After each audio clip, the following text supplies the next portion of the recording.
Mr. Unterman. Okay. Mr. Kane. Good morning. And Chairperson Rosenthal, you have a quorum. Great, thank you very much. The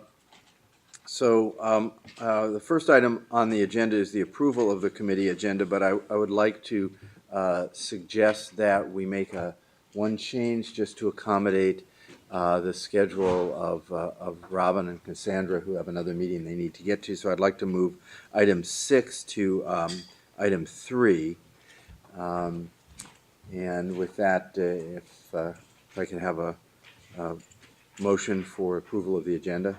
So moved. Second. All in favor? Great, thank you. The next item is the consent agenda, the approval of the minutes of the February 5th meeting of the committee. So moved. All in favor? Aye. Thank you. That's approved. So we will now take up item 6, the committee input for the fiscal 14-15 work plan. Cassandra and Robin. Okay, I'll start. In September, we had an education session that was a recommendation from our previous chief auditor, Mary Ann, had gone through and done some research on what might be of interest to the board to hear this coming year. And so it's highlighted because it is just a recommendation, and your thoughts, of course, are might want to change that. Then we would have the progress on our external financial auditor's report, internal control corrective action plan. And then we would have the approval of the audit work plan for the fiscal year 13-14. And with an audit update, an auditor director update at that point, should the position be filled. And then in November, we would have the continuing response on the internal control over financial statements by our external financial auditors, presentation and adoption of the auditor's report. February, we have the another education session that we had recommended, and I thought that Robin had some thoughts about some other expansion on this that she might want to include. Robin, did you want to talk about that? Yeah, I think in terms of both the education items, we're really looking for the committee's input in terms of the areas that might be the most constructive for you from an education perspective. These are intended to be educational items rather than status reporting on any activities that are currently in place, but designed to enhance your perspective around audits and risk management as the board committee on those activities. So in both cases, I think my thought is to open it up to a dialogue with you on whether you want to focus on these specifics or whether you're more interested in general educational information around the topics, particularly in the compliance arena. There's a lot going on in terms of activities related to investment compliance, around tax reporting. I mean, those are the kinds of things we could incorporate in this discussion, if that makes sense to you. Again, a broader view of the compliance functions that we need to be at least examining in the organization.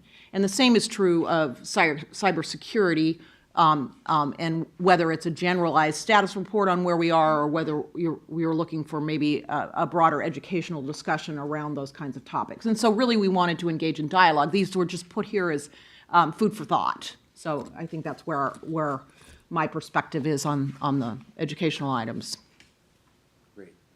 And then, continuing, did you Oh, want we have a question. Oh, I'm sorry. I had a question regarding new board members in regards to specific committees and what training we provide. Obviously, I haven't been a new board member for a long time, but I didn't know as they come on board, what's offered to them. So I don't know, Jack or Cassandra, if you want to answer that. That's right. For all new board members, we have a sort of basic boot camp, which is a 2-day orientation, which Nancy Williams, who's wearing back there, conducts, and Amy McDuffie's participated, and myself with that new board member. We're really going through the entire organization, touching on the major things we do, the strategic plan, the initiatives, all those kinds of things, and go over the governance of the organization, the committee structures, and those things. So that's for a 2-day session. It includes a legal part around fiduciary duties and those things. And then we try and pick areas depending upon who the new board member is that would fill in the rest of the story. So if it's someone coming from a strong investment background, we would want Peggy Plett to do a secondary education around benefits and services. Chris Ailman's group, I think we've been done now, almost every board member brings in himself and the directors and doing a drill down on the asset classes. So we're trying to do first 2 days, and then we follow up with pockets of personal follow-up on different areas. So Cassandra, I think you were about to make some additional comments. I was just going to continue on with the proposed work plan. So in February, we would continue on the progress of our external financial auditor's report on internal audit controls and corrective action at that time, and look at the audit plan through the 14-15 year on the progress relative to that. In June, the committee would conduct a self-assessment and charter review, and then start with the committee input for the upcoming year. And we would participate in the annual risk assessment that the audit staff performs every year. And then we would provide the results of our audit services internal quality assessment review. And so that's what the plan is at this point. If you have any questions. I do have one question. So one of the things that we do audits for is to improve our practices. And do we audit whether our audit findings have improved practices? I mean, I'm not quite sure that I see where we assess whether we're using the audit findings effectively to improve what we do. Well, I think, and I'm going to let Robin speak to this as well, I think that would be part of the peer review and the quality assessment review that we undertake at intervals, and I think that's within within 3 years or 4 years, or.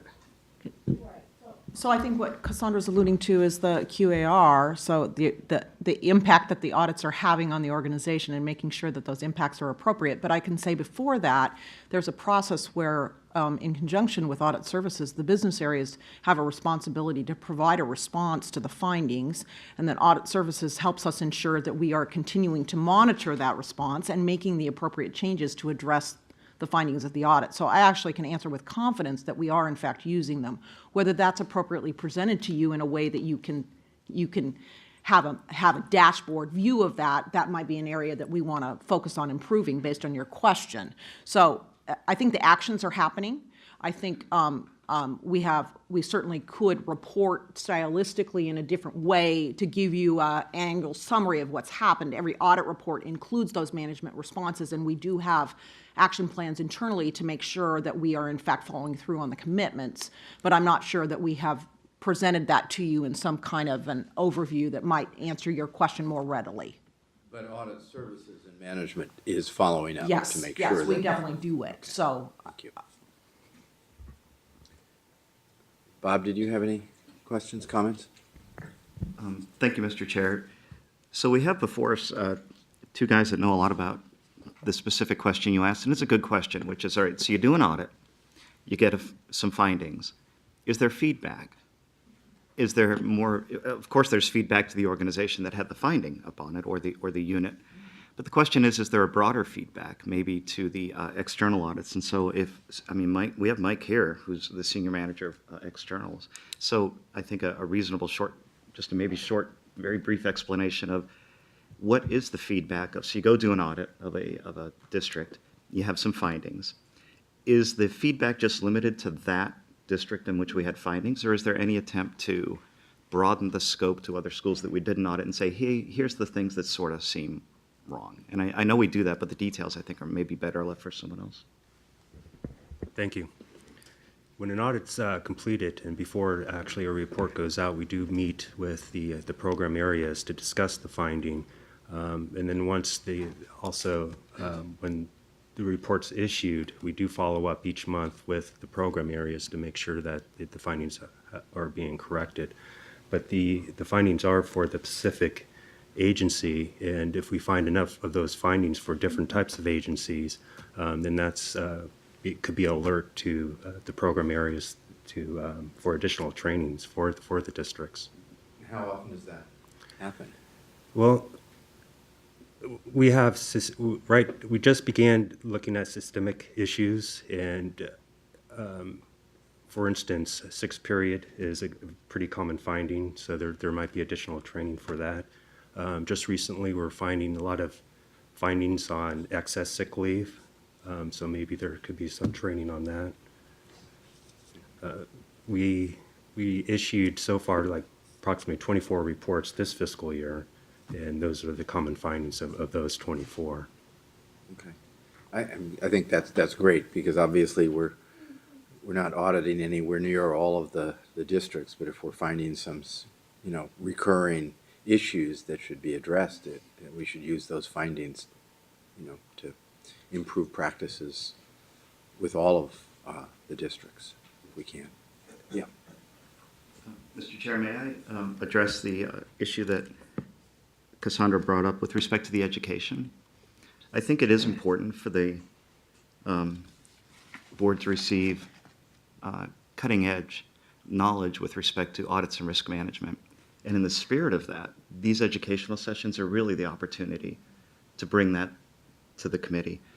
And in my opinion, this is a very highly functioning audit committee, and in promoting that and sustaining that, I think you should receive cutting-edge education. So with respect to the, as you'll see on the February and on attachments, item 6, attachment 1, the work plan, 1415, it says overview of ethics and compliance program. I would suggest that the board would consider asking for something maybe a little more specific and be forward-looking. So there's lots of things out there you could do. Cybersecurity is one, but my suggestion would be maybe a different direction, would be towards more regulatory compliance. The CFO alluded to that a little bit, but so for example, regulatory compliance with respect to investments, tax compliance, private asset placements, global financial reporting requirements. And I think these are the issues. And if those phrases also sound sort of ambiguous, I can assure you that underneath each one of them is a rich texture of information that I think the board may want to consider being brought up on. What the right mechanism to do that, whether you trot in some people to do a presentation, or maybe there's an interactive panel where there's an expert or two in these areas who engage maybe with a short presentation and then engage you with an informal dialogue where you get to ask them questions and they can respond to your questions in these areas. And the goal here is not anything you're looking at specifically today, but to look through the lens of tomorrow and say what's out there in terms of things that could affect the financial reporting. And I think the board may want to consider that, in my opinion. Thank you. Any other thoughts? I think that's good. Yeah. So along those lines, Turn your mic on what's there. the big risk out there that we need to be prepared for? Right, so if we're doing this educational, right, and then if you want to give us a different framework by which we should evaluate what we should get education on. Thank you. Well, so that the items I mentioned, part of this is we don't know exactly what the biggest risk would be, and so the intent is to be forward-looking and say, well, let's make sure we're looking around the corners. And sometimes when you do that, you may look at some things that don't become a risk factor for you, but if you don't look out there, you won't be sure. Now, the items that I've mentioned are, in my opinion, what I consider to be, I wouldn't call them significant risk factors, but they could become future risk factors, and that's why I think we should look at them. So global reporting requirements, tax reporting requirements, private placement. These are things that the CFO may or may not agree with, but actually we've talked a little bit, so I kind of know she does. But I think these, to be forward-looking, those are where I see it. Right. At the Global Milken Institute, right, so I went to the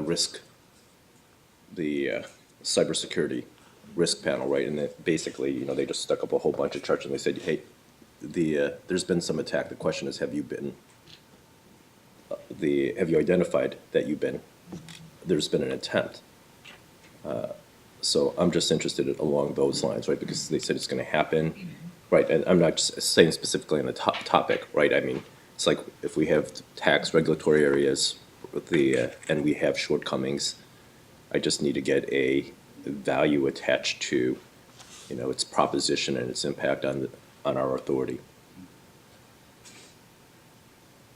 I was also exposed to a similar presentation in a forum for CFOs in Canada, and I found it very helpful. So, I mean, I guess my recommendation along those lines is we could bring in, some educational material from a broader perspective. So we are going to do something on cybersecurity then in September? That's on the work plan? I think that sounds, Yeah, it's really, this is really at your discretion in terms of. Yeah. Yeah, but I think, that's certainly a topic that is on everyone's mind at this point. And again, from the literature that I've been scanning, a lot of it has to do with what would your response be if it happens, and how do you put that together? In cybersecurity, just for the board's knowledge, is actually within my office. The Information Security Office is within the Office of General Counsel. So probably would come in, without giving you too many details, but in broad brush, let you know what we're doing. So we would participate in that. And we're always looking for best practices and how we can stay ahead of the curve. And as you know, that's an ever-increasing curve, and it's just so it is very topical, and it is a huge risk to the organization. So I think that's a great suggestion, and we certainly would participate as much as we could. Brian, do you think it's the appropriate place to do that at ARM then? I think so, because of your at least your steering responsibility on the risk of the organization, even though it's in the individual committees. I think so, the visibility of it at your committee. Well, I think the staff proposal then here to do something in September, it sounds like there's nobody on this committee who's objecting to that, so I think that would be a good thing to put on that agenda. And then I think with regard to the second, in February, the compliance, the regulatory compliance. And John, I don't know if you have more to say on this, or still got you on the floor here, so. Yeah, no, I was just concerned, right, because they were just talking about the attacks on financial institutions, anybody with money, right? And obviously, we have a flood, so. Great. Okay, well, wonderful. Thank you very much. Looks like a good work plan, and we'll get a lot accomplished in this coming year. So let's then go back to item 3 on the agenda, the results of the 2014 Audit Services QAR, and we'll have Kirk. Thank you. Thank you, Mr. Chairman. Yes, Bob. Thank you, Mr. Chair. If I, just for a moment, since we have these two gentlemen up here, and so these are a couple of the workhorses, right? So we have the senior manager for internal audits and the senior manager for external audits. And so these are the two large audit groups, of course. And it's not often that the board gets an opportunity to meet the staff. Usually at these meetings, you're interacting with the Director of Audit Services. And so I think this is a bit of a unique opportunity, and I'd hate to let it go by for you to maybe get to know just a little bit more about the people who are sort of down there doing that stuff. And I don't want to extend the meeting time too long, but if the gentleman wouldn't mind, perhaps just, if it pleased the board, just to maybe introduce themselves. Thank you. My name is Mike Dutel. I've just joined the CalSTRS team in October. Before that, I worked 18 years over at CalPERS, and I'm really excited and thrilled to be here at CalSTRS, and I just love working here. Thank you. Hi, good morning. My name is Kirk Marston, and I've been with the state for over 20 years, and all of my experience is in auditing, and primarily in internal auditing. However, when I came to CalSTRS in 2009, I worked in the employer audits unit, and I actually worked for Mike for a little bit here before I took on these new duties in January as the internal audit manager. And Well, welcome to. thank you. And to our I'm very meeting. happy to be here and be serving you. Thank you. Thank you. So, Kirk, you can turn your mic back on and. Thank you, Mr. Chairman. So what we have here is this is the results of the 2014 Audit Services Quality Assessment Review. This is our third review. There's a couple of issues here. We believe the issues to be, they're significant enough to report, but we feel like that they're minor in the sense that, we're already working on, making corrections. And I want to add too that over the next couple of years, we'll have obviously one each year, but we're gearing up for when in 2016, that will be time for our 5 years will be up for another external assessment review. And then we will go through the contracting process and hire somebody to come from the outside. And then you were asking earlier about how do we know about the findings? Well, that will be another opportunity for them to come and look and see, okay, what kind of findings do you have? Are you doing follow-up? Are the business areas implementing those, corrective actions? And is it actually leading to quality improvement? Any questions?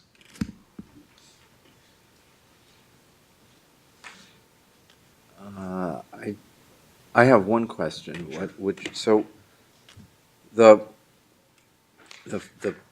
procedural weaknesses that you found, one was a lack of client surveys. Is that a survey that is done after the audit to see whether how it went, whether it was useful, helpful? What would you survey and why aren't we doing it? Yeah. Traditionally in the past, this has primarily been a function of the internal audits with the business areas. So I should clarify here because it's not really specified, but we had like 4 or 5 audit. I think we had 4 exactly that we reviewed, and we got surveys for 2 of them, and then 2 of them we didn't. And one of them is that when we do the surveys, we do them based on the privacy of the person. So in that business area, there was just one person. So that's why one of the surveys didn't get turned in.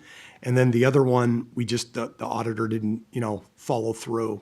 And so we didn't have a step in the audit program for that. And we've now corrected that in the audit program to put a step that, they need to make sure that they do those client surveys. And then in addition, in the employer audits, we have not done those in the past. But under Mike's management now, he does want to do those. And it's more of we just want to make sure that, for example, did you find, things like looking into how the auditor conducted themselves, type thing. Was there any problems? Did you feel like the reporting process, the audit was fair? Was there anything? So we're looking for more like exceptions. Most of the time, my experience in the past is that it's, they're questionnaires, and most of the time the response you get back was, things were fine. The staff was responsive and so forth, but we just want to make sure that we're monitoring that we don't have any complaints or problems, because obviously if we did, we would address them. And usually if we do, we hear about them before we would even get to the survey. Jack.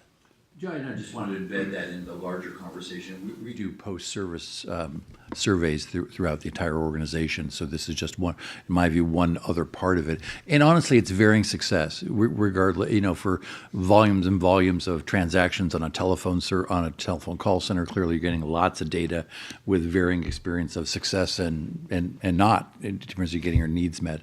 Other areas where a hard area like survivor and disability benefits, where sometimes you're not approved for such a service. Obviously, it's harder to get a positive experience necessarily from that process. It's hard for the customer to look beyond the denial to say, I realize I got denied, but thanks for doing this on time type of reaction. But it does happen.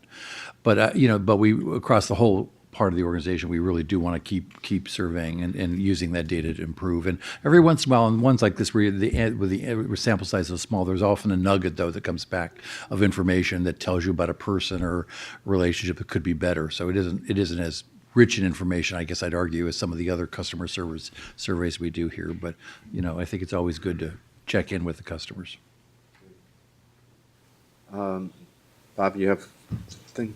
You always have to. Mr. Chairman. No, no. So just for the board's edification, one general question might be, what is a QAR and what it's for? We have some new faces on the board. So there are auditing standards, Red Book standards, and IA standards, and these standards have rules and say you have to do these things. So you do the audits and according to the standards, but then a question's always lurking, are we doing the audits right? Who's, in effect, auditing the auditor? That's a reasonable question. And standards say, well, once in a while, the auditor's got to get audited. So you perform, and those audits of auditors, they call quality assurance reviews, or sometimes commonly denoted as QARs. So you'll see QAR results being brought to you fairly common. It's common to do a QAR every year, or almost every year, internally. So you sort of audit yourself. Now, I recognize that's, all right, if you're going to audit yourself, is that really reliable? Well, it really does uncover a lot of best practices. That's where we really find out if we're catching things that we think we should and things are lined up right. But the standards say that's not enough.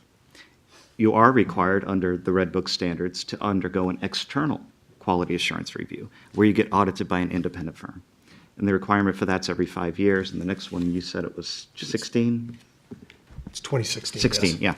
So the next external QAR for the audit department at CalSTRS will take place in 2016. And so they're already, as you heard, kind of gearing up for that, because that's a pretty big deal for an auditor to audit an auditor.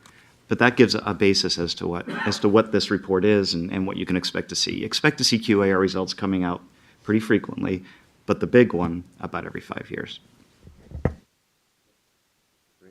Wonderful. Thank you. So I think we can move on then to our next agenda item, which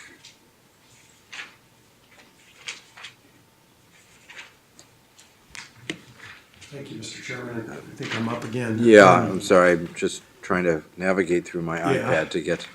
So this is our annual risk assessment for internal audits, and we do this every year.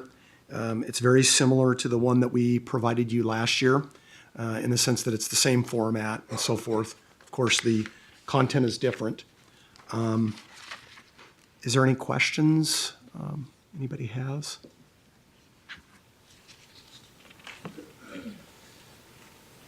Bob, anything you want to? Thank you, Mr. Chairman. So, again, for the edification for the board, there's standards require that you go through an annual risk assessment for the audits that you do. And the reason you do a risk assessment is there's an explicit recognition in audit standards that you can't audit everything every year. There's just not enough resources. And so how do you decide what to audit and how frequently to audit those functions or school districts? And a systematic way that you identify those is through what's called an annual risk assessment, where you try to come up with the risk factors, try to weight them in some reasonable way and say this is more risky than that, and then sort of come up with a score sheet, if you will, that says, okay, these are the parts that we have to audit. And so if you look on, for example, on item 4A on ARM 11, you'll see the investment operational areas. Investments is obviously an important area for CalSTRS, and as Mr. Chung alluded to, there's a lot of money there. And so it's not surprising to see, you can see those nicely shaded blocks that say when those audits are going to be done in those areas. It's not surprising to see frequent internal audits being done on these areas because the risk assessment came out that way. And then as you look, as you scroll through and see the other areas, then they'll be done with perhaps less frequency. So it's an explicit recognition that we can't audit everything all the time, but we do want to make sure we audit those areas that appear to be the higher risk. So the risk assessment's important, and it's very carefully done, and what you see before you is the result of a lot of work that went into it, and then it just boiled down to a couple pages for you. But I can assure you it took a lot of auditors a lot of time to carefully think about what these are.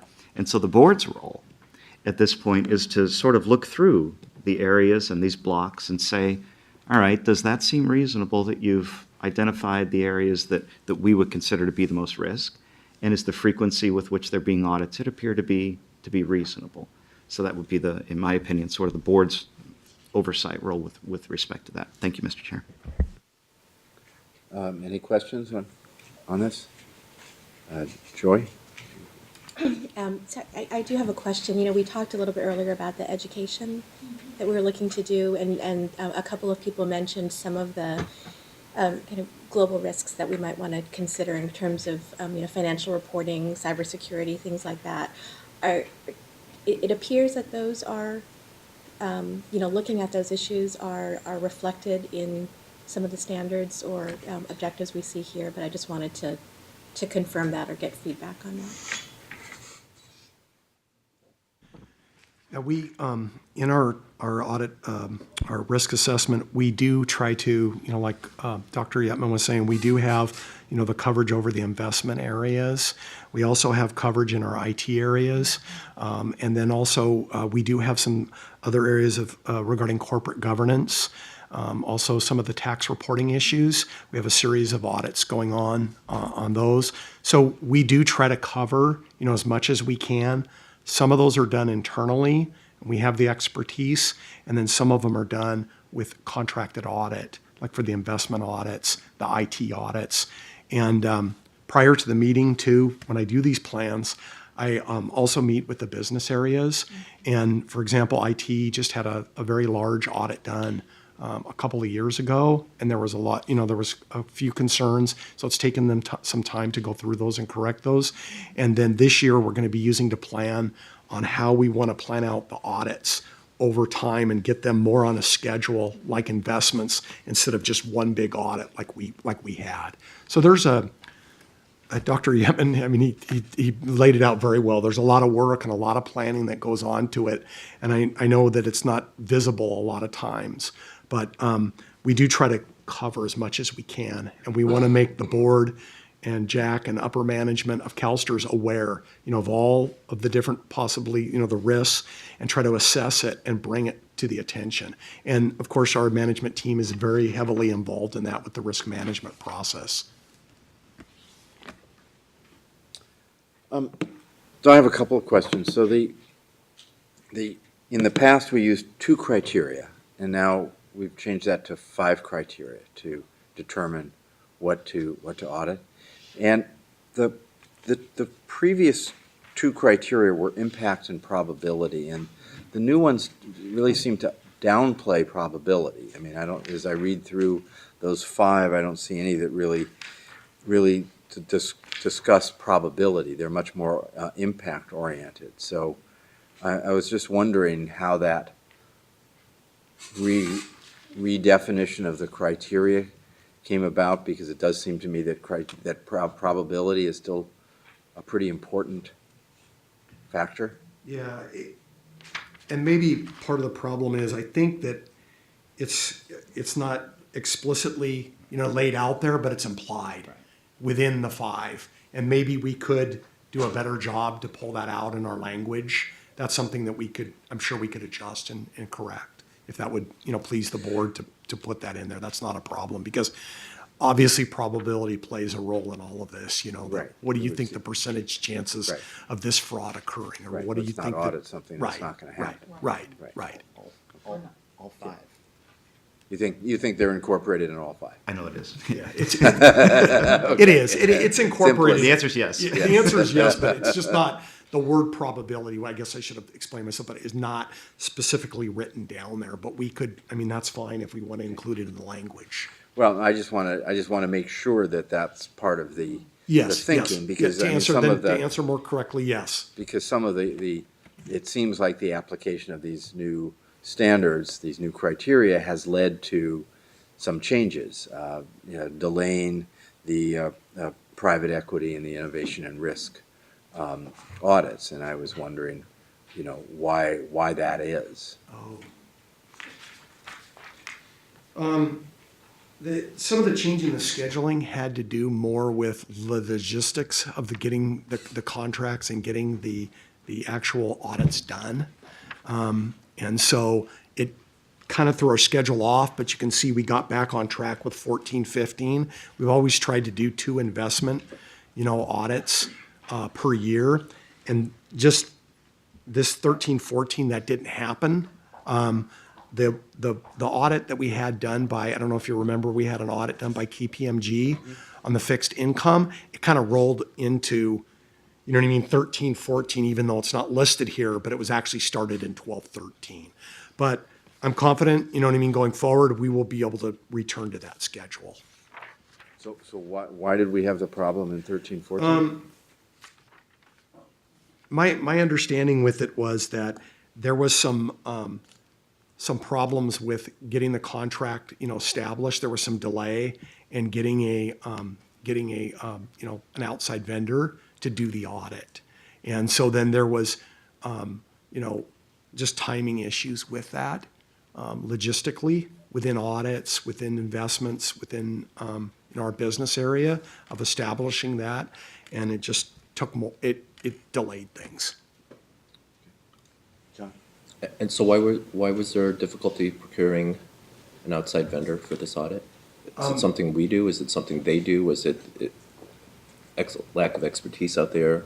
No, it wasn't. It wasn't a lack of expertise. It was more on our end with the contracting aspect of that and getting the contract established and the timeframes.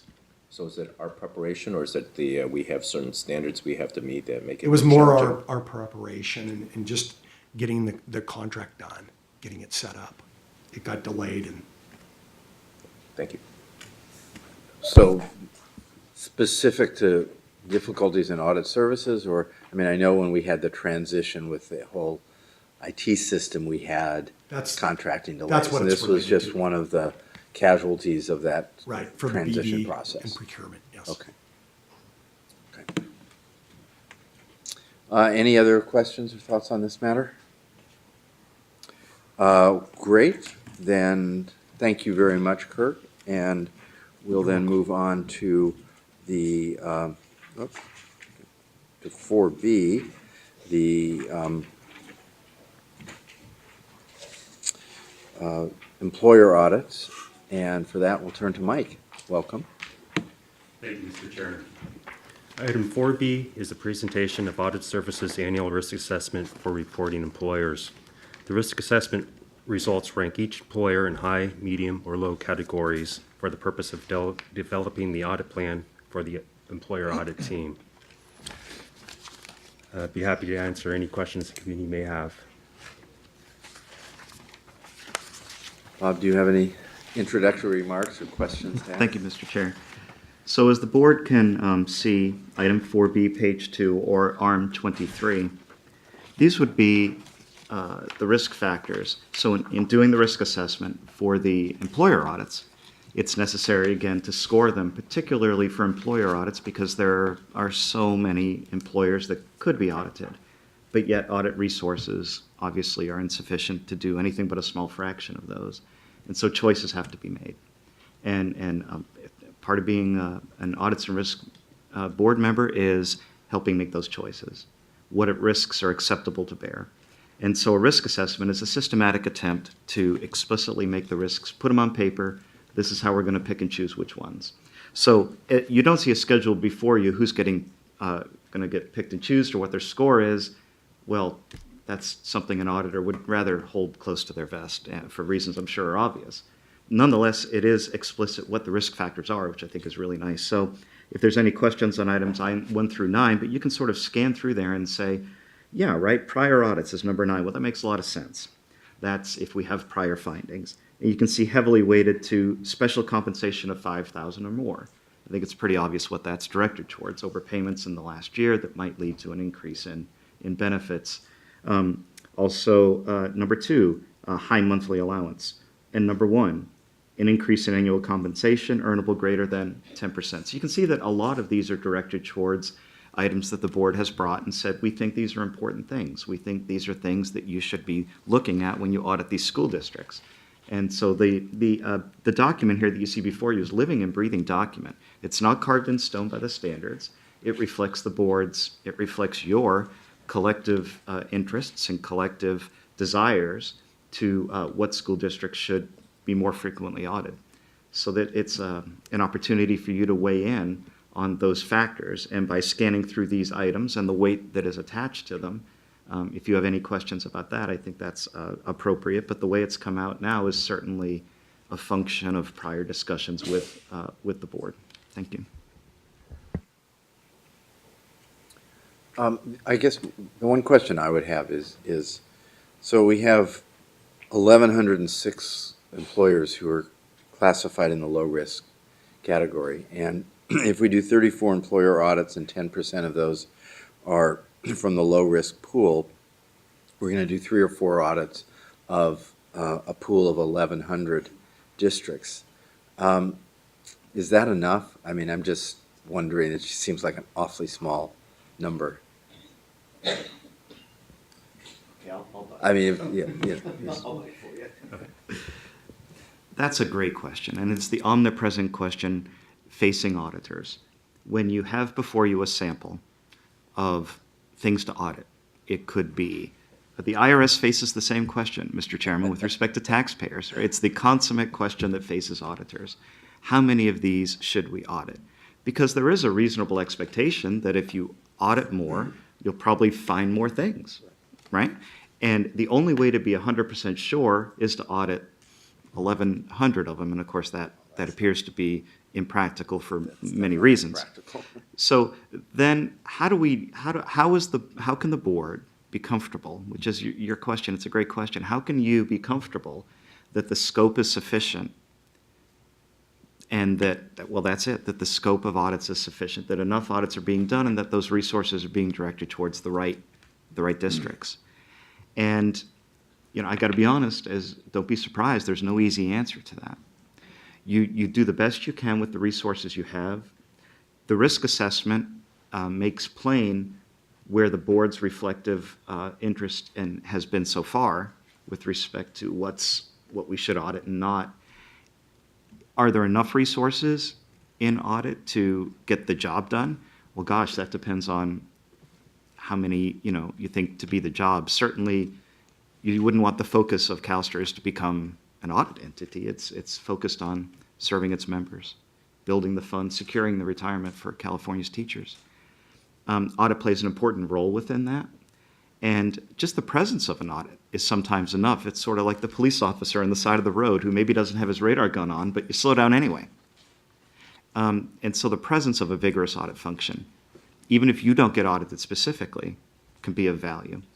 So these are difficult issues that you ask. It's the heart and soul of auditing that you've asked. And the answer is you never really know for sure.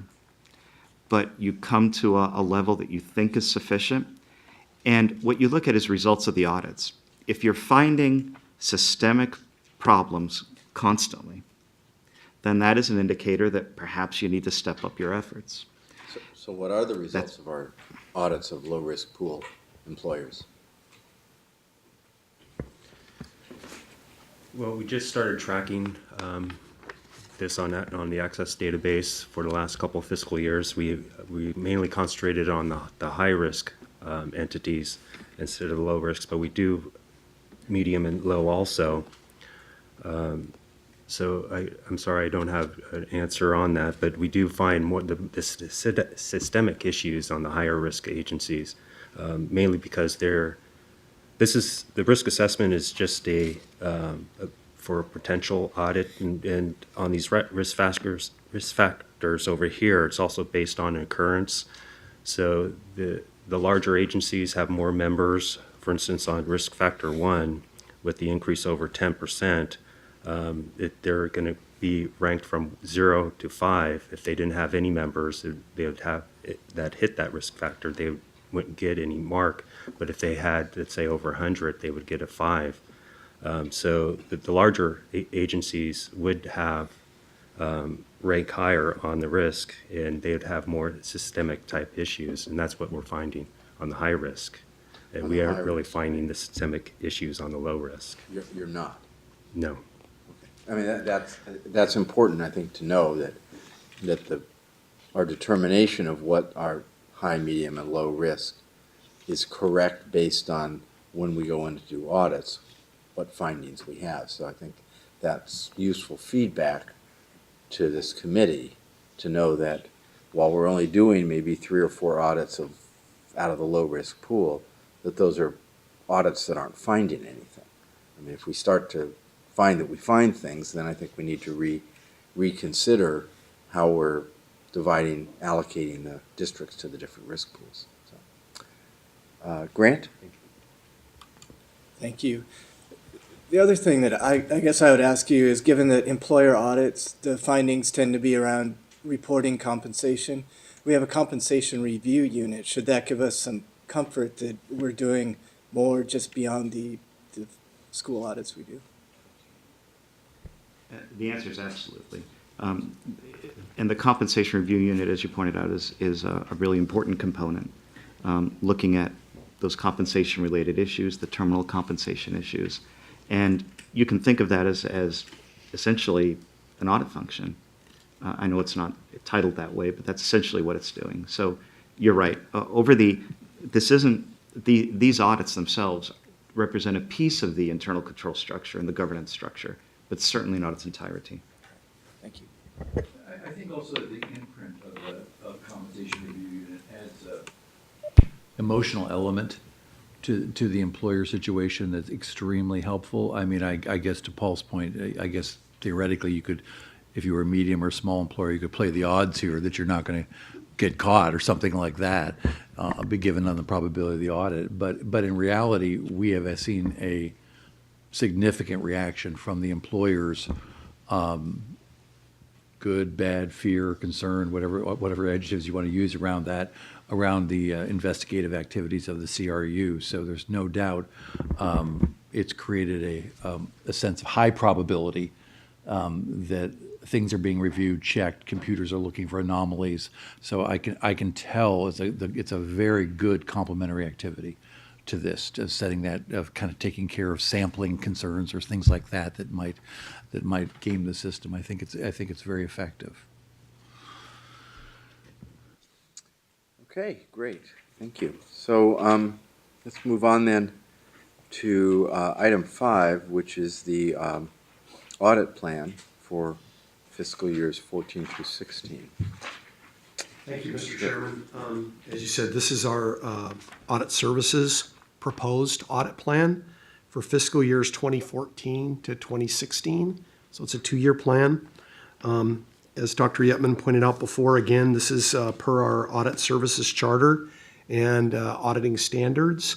Additionally, it is based on the risk assessments that we just previously went over for internal audits and employer audits. And just briefly, in looking at the plan, it's broken down into some parts, our total audit hours, then what we do with our contracted audits. Then it lays out our internal audit plan and then our employer audit plan. So if you have any questions about the internal audit plan, I can ask those. And if you have any questions about the employer audit portion of it, you can ask Mike. And then if anything about the contracted hours, I'd also be willing to talk about those. The contracted audits, excuse me. Bob and Thank you, Mr. Chair. 2 numbers, 67. GASB 67. Oh, yeah.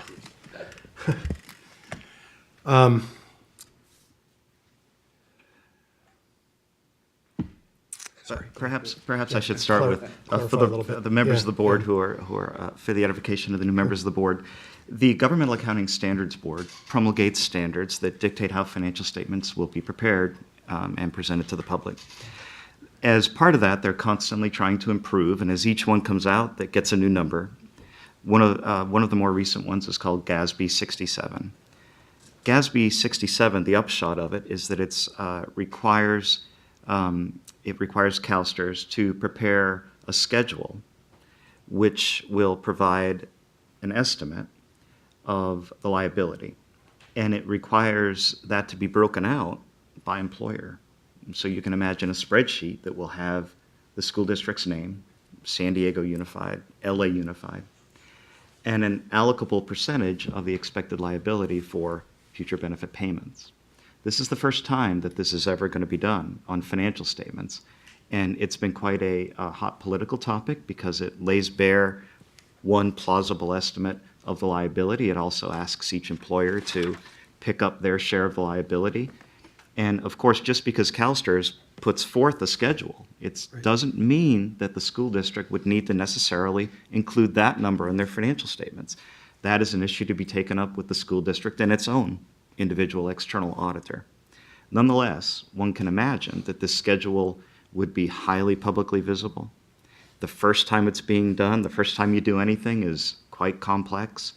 And so what I think the board should hear about is what resources that's going to require, what financial resources, what time resources, and where that time's coming from. Time put there is coming from somewhere else. So I think those are the three questions: what the time resources are, what the financial resources are, and where that time's coming from. Okay, go ahead. Thank you. I could answer those questions. As you can see on the audit plan, we have over 5,300 hours allotted for the GASB 67 project. And basically, the field audit team is going to provide assistance to our external financial auditor, Crow, in that project. Right now, the field work is going to be beginning in June 16th of this fiscal year, and it's going to carry over till August 7th of next fiscal year.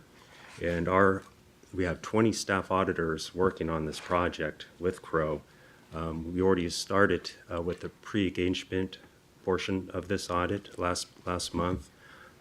So there's actually hours being worked this fiscal year on that we didn't account for. The estimated cost would be, salary cost would be $234,000. Of that, $191,000 is salary and $43,000 of it is travel. And that does not include management time cost either.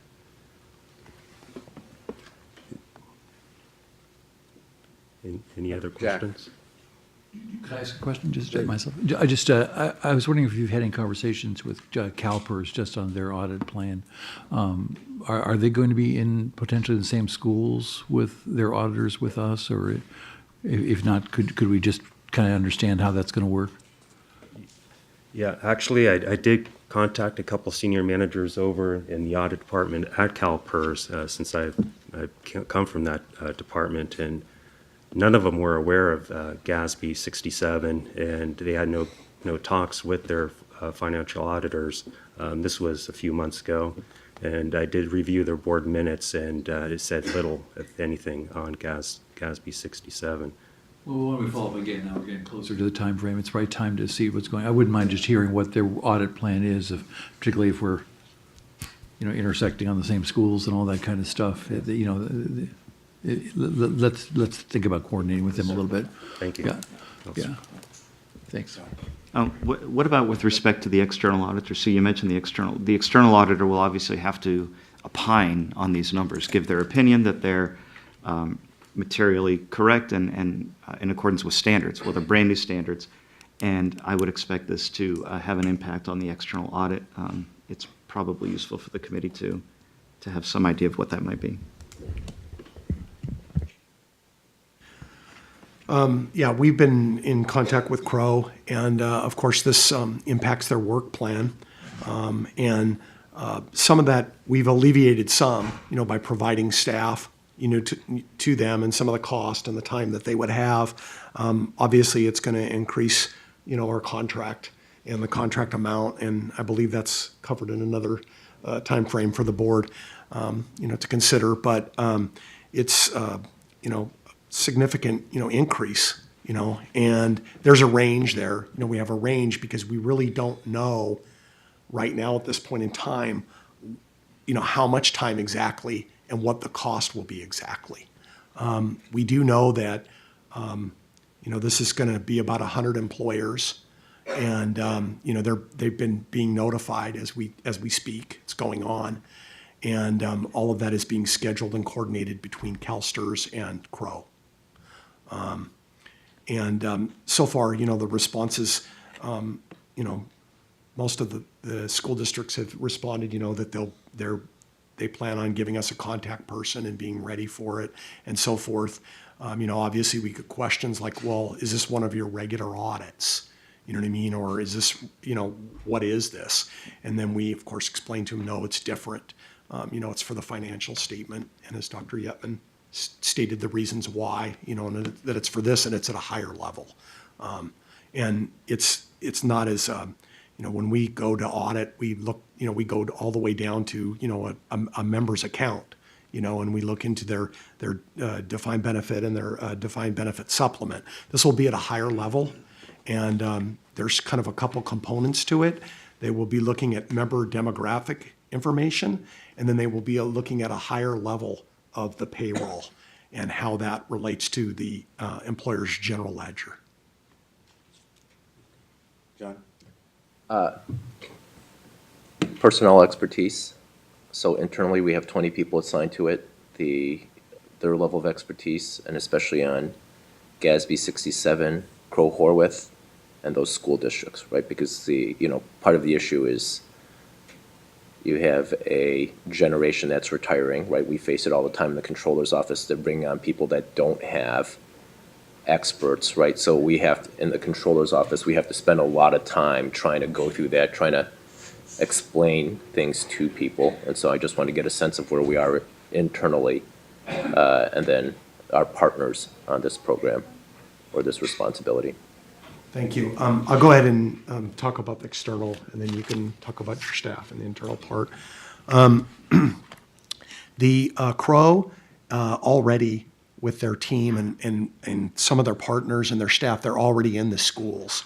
They do work for the schools, with financial statements, internal control testing, and I review, all of the invoices come to me, and all of the resumes, and we have to go through that and approve all of that and see their experience. And they basically list all the school districts they've worked in and, the work that they've done with those school districts. So I feel pretty confident, that they have the expertise to do this work. And, we've shared, the type of testing they will do and the work. And I feel that I'm confident that there won't be a problem in that area. And then internally? Thank you. And for the external field team, we started reviewing the census data approximately about a year ago or so. So we already are familiar with what to look for and what to test on the census data, since we do that now. Thank you. I think it's also important to note that, as they pointed out, there are CalSTRS staff working with the Crow staff on this particular issue. So there'll be knowledge transfers taking place, which I think is important. So there's a learning process from both sides going on. But I think it's particularly important, which I think you were alluding to, which is that the staff at CalSTRS learn about this and how it's done, and that might help reduce some of the costs in the future, at least as we build that knowledge. So that's part of the reason to have so many CalSTRS staff involved with doing it, along with the Crow auditors, is to get that knowledge transfer. I think that's important. But I did have one last question, which I didn't get answered yet, which is, so 5,300 hours, where's that coming from? What's not getting done? Thank you. Yeah, that'll be equivalent to 10 full scope audits. So you could probably look on our audit plan.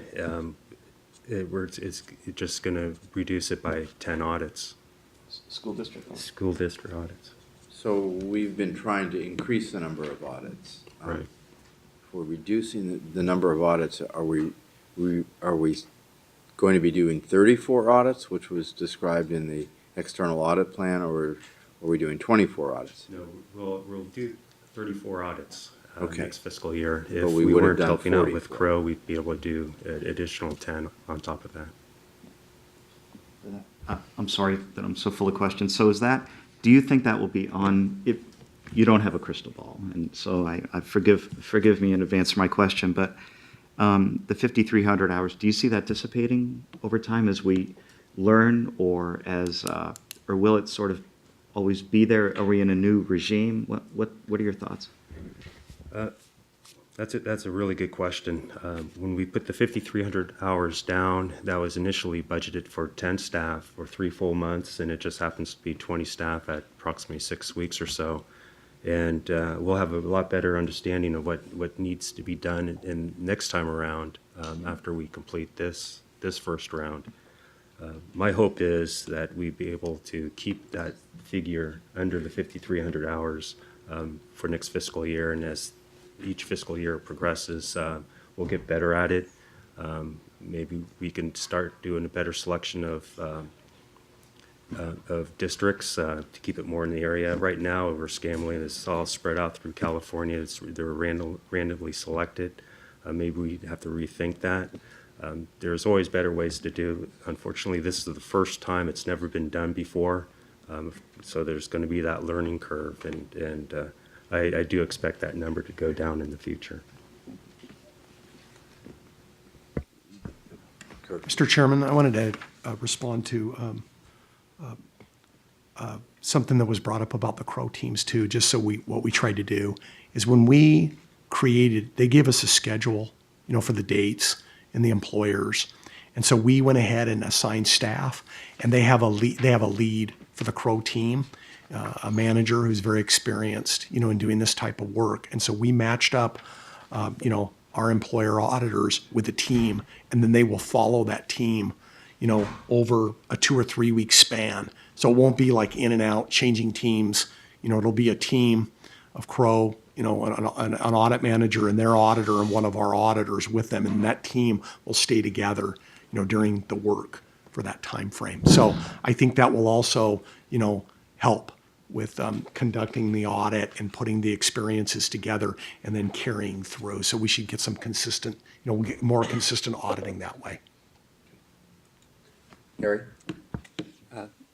Thanks. I think, Bob, you used the term knowledge transfer.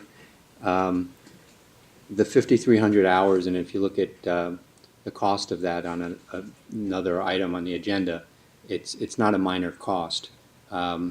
So my question is, over time, is the goal to have that knowledge and expertise transferred internally, which would require, I would assume, hiring more internal staff to bring down the cost?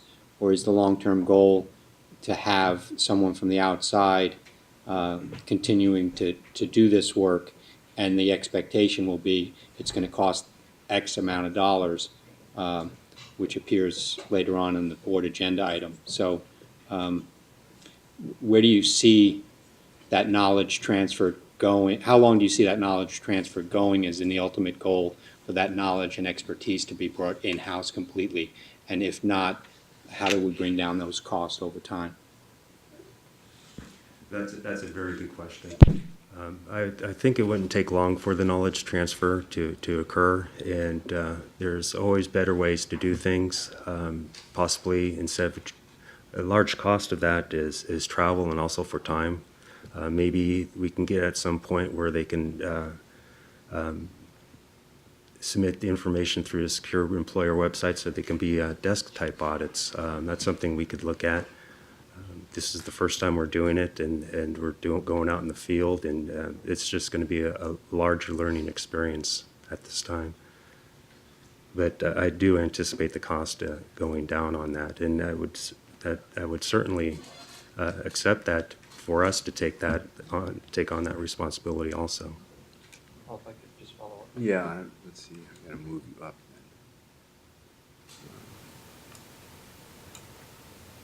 Not sure how to do that. Huh? I can wait to use my teacher voice. Well, let's go to Grant, and then we'll come back to you, because That's fine. I'm happy to. No, go ahead. Sure. Okay. Well, this is going to be a little maybe off topic. We're talking about GASB 67, but I was wondering for GASB 68, which is the employer's reporting standard, do we have a sense of their preparedness? And is that going to be potentially a burden on us somehow as, their accountants? I don't know if we've thought about that, if we've been hearing from them. Hi, my name is Art Martinez. I'm the Assistant Director for Accounting.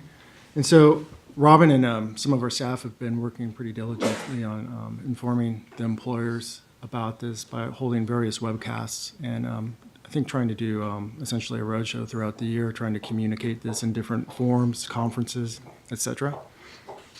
So I think the information is getting out there. It's just been slow in terms of them understanding it and picking it up. Thanks. Harry? I would just rather than just assume, I'd like to just state that I think it's important that the committee be kept abreast as to how well that knowledge transfer is actually taking place. You know, is it, in your mind, you must have some expectations of what time frame you're looking at and what types of expertise you're expecting the external auditors to be able to transfer internally to folks. I think it would be important for the committee to have an idea if you're meeting expectations relative to that.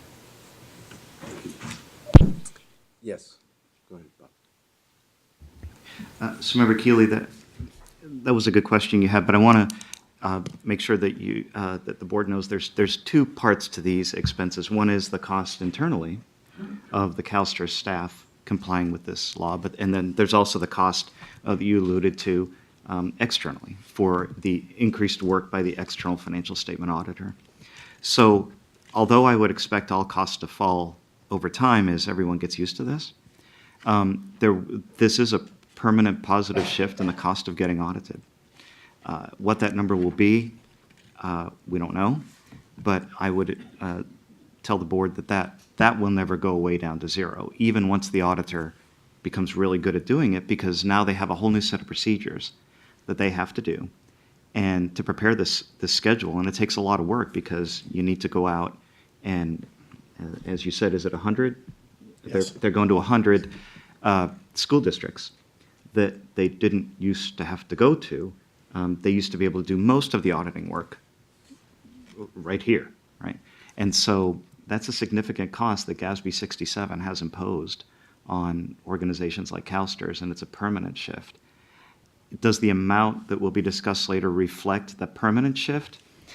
I don't know. I would expect that there is some learning embedded into that. That's probably a reflection of expected work hours, which one would think would fall over time, but it won't go to zero. And so as with all regulations, there's a cost. So are we going to find anything from those 100 districts that have been audited that would be of use in what our normal employer audits would be looking for, since we're reducing our employer audits by 10? That's a very good question. I believe that when our field auditor is out in the field, they can get a sense of how the employer is reporting to the district, and if they find that their internal controls are adequate, maybe we don't need to take a look at them, but for in the future. But if they find that it's not so good out there, maybe we could go with a full scope audit with that agency. So there is value added of us going out there to these 100 districts. Great. Any other questions, comments? Thank you.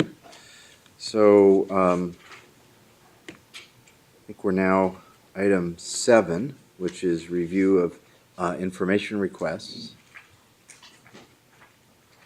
Did we have any? I don't think so. Was there anybody? No?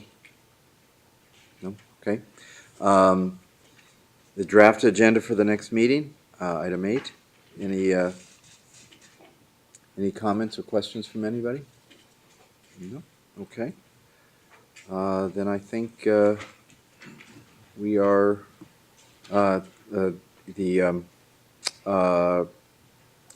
opportunity for statements from the public. Anybody from the public who wants to speak? Seeing none, I think we're done. I'll adjourn the meeting. Thank you very much.